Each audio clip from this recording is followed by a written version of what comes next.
आणि आता पाहणार आहोत विविध क्षेत्रातील टॉप 9 घडामोडी। सुरुवातीला टॉप 9 राजकीय बातम्या।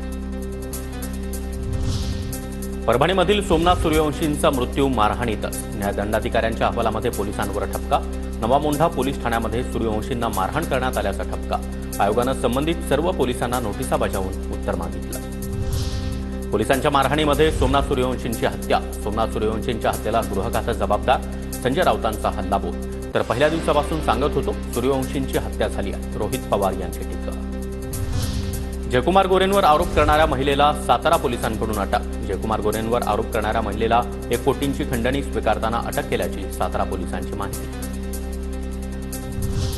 कायद्याचा पूर्णपणे गैरवापर। फडणवीसांच्या नेतृत्वामध्ये महाराष्ट्र पोलीस स्टेट बनला आहे। तर गोरेंवर आरोप करणाऱ्या महिलेला अटक करण्यात आल्यानंतर संजय राऊतांचा निशाणा।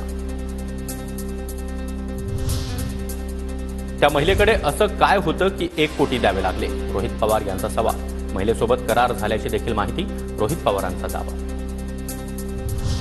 तुमच्यासारखे 56 पायाला बांधून फिरते। विधान परिषदेमध्ये चित्रा वाघ यांचा अनिल परब यांच्यावर हल्लाबोल। संजय राठोड यांच्या प्रकरणावर अनिल परब यांनी प्रश्न उपस्थित केल्यानंतर चित्रा वाघ आक्रमक। एक बाई अत्यंत विचित्र आवाजात किंचाळत म्हणाल्या, 56 जण पायाला बांधून फिरते। सुषमा अंधारेंचा ट्विट करत चित्रा वाघ यांच्यावर निशाणा। विधिमंडळाच्या अधपतनावर न बोललेलं बरं, पातळी आणि संस्कृती खाली आली आहे, राऊतांची चित्रा वाघ यांच्यावर टीका। तर बिग बॉस मधील भांडणाचा व्हिडिओ ट्विट करत रोहिणी खडसे यांनी चित्रा वाघ यांच्यावर टीका केली। कोणीतरी सांगा, हे आपल्या राज्याचं सर्वोच्च सभागृह आहे, बिग बॉसचा एखादा सीझन नाही, खडसे यांच्याकडून ट्विट करत टीका।